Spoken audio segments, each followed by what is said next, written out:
Every generation is the same. I appeal to their lust and ego. I offer all the sex, wealth, and fame a person could want. Do as thou wilt has been my campaign slogan from the start. And my campaign platform hasn't changed either. I run on the same three issues every generation. Lust of the flesh, lust of the eyes, and pride of life. Okay. When you say lust of the flesh, what exactly do you mean? Come on now. What do I mean? Isn't it obvious? I just use humans' own innate physical desires against them. And since sexual desire seems to be the most powerful, I usually run with that. Now, I didn't create sex, but I must say I've done a superb job at perverting it. Take pornography, for example. Well, you should know a lot about this one, Ivan. Weren't you addicted to porn? This interview is about you, not about me. Can we get back on subject? Now, where was I? Oh, yeah. What I do is gradually get someone addicted to porn.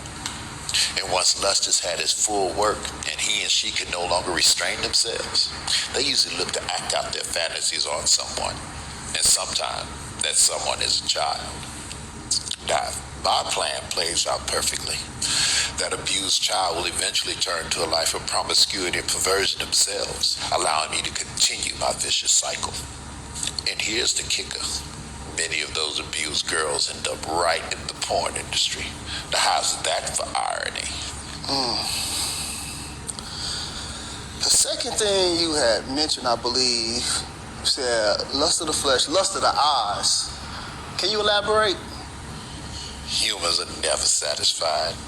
You always crave more. Bigger house, bigger car, more money, more power. The list goes on and on. I just take their natural ambitious desire, pervert it, and use it against them for their own destruction. My plan is to allow them to never be content.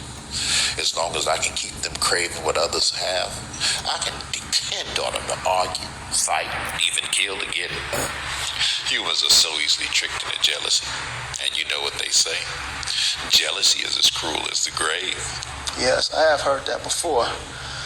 The last thing you had mentioned was, I believe, pride of life. Now, how does this fit into your campaign platform? Humans are always on a quest for knowledge.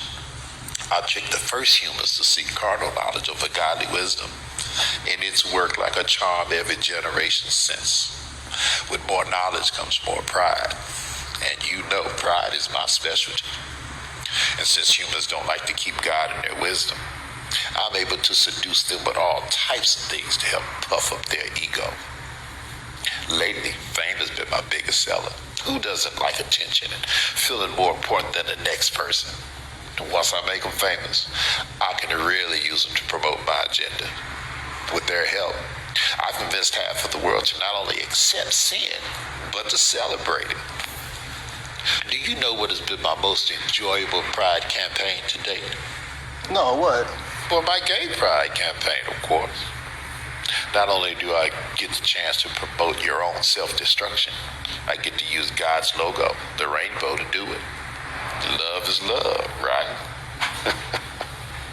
My plan not only prevents you worthless humans from reproducing, it distorts the gender roles and allows me to bring all types of chaos and confusion upon your pathetic societies. It's been so successful, I've got men convinced they're women, and women convinced they're men, and some convinced they're no gender at all. And I've got 2 more Pride Initiative campaigns I'd like to introduce in the near future. Really? I'm guessing you probably want me to ask you what they are, right? Well, first, it's abortion pride. Now, I think we can pull this off. Society is definitely ready for it. I've enlisted to help a Planned Parenthood to work with marketing and promotions. And all we'll have to do is silence the so-called abolitionists and pro-lifers because the rest of the church doesn't seem to care. And second is pedophilia pride. Now, society might not be ready for this one just yet, so we'll hold off. I need to desensitize them a little more before we introduce it. Okay.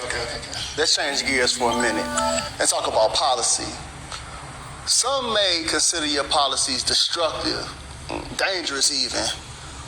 What would be your response to that? What would you say to your detractors? All of my policies are aimed to do one of three things: either steal, kill, or destroy.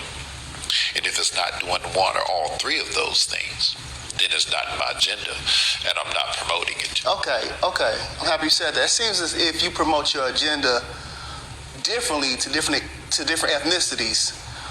If so, why? Of course, I'd be a fool not to. Take black people, for instance. As a people, they're super spiritual, so I can't really convince them that there is no God. What I have been able to do as of late is convince them that he's not the God of the Bible. Now, I've been real successful at promoting black consciousness and Islam in their communities. I'm so happy you mentioned black people. It seems as if we've been at the very top of your agenda for quite some time. Why is that? A few reasons. Black people help me reach the masses. Now, as you know, I was over music in heaven. My beats were so dope, I got over a third of the angels to follow me. And once I got here to the earth, I needed artists and entertainers to help me promote my message here. Who better than black people? Black people possess all the natural rhythm and music ability that I need. And it's easy for me to influence them with money since so many of them grew up without it. Another reason I target black people is because they're strong mentally and physically. If black men were to ever find their identity in Christ, I'd be in trouble. So I try my best to destroy the black family structure and keep black men away from his family and the church. Drugs and incarceration are a couple of my more popular means. Without the head of the household present, I can become the head and influence the children without too much resistance. So you mean to tell me that your policies are intentionally racist against black people? Racist? This has got to be the best law I've ever come up with. I can't believe that humans still believe they're different races. But to answer your question, yes. It has always been my policy to target and isolate a group of people. And out of all my strategies, this skin color thing has worked the best. I definitely want to keep white people and black people separated. As long as I can keep black people bitter and white people offended, I'm good. Hopefully black people will never forgive. That way I can continue to use them. Okay, my question is, what role, if any, does your administration play in this black-on-black crime epidemic? Well, as great as my administration is, we can't take all the credit for this. Black people help us tremendously. By aborting so many of their babies, they allow us to bring death to their communities. As the Bible says, they sow the wind and reap a whirlwind.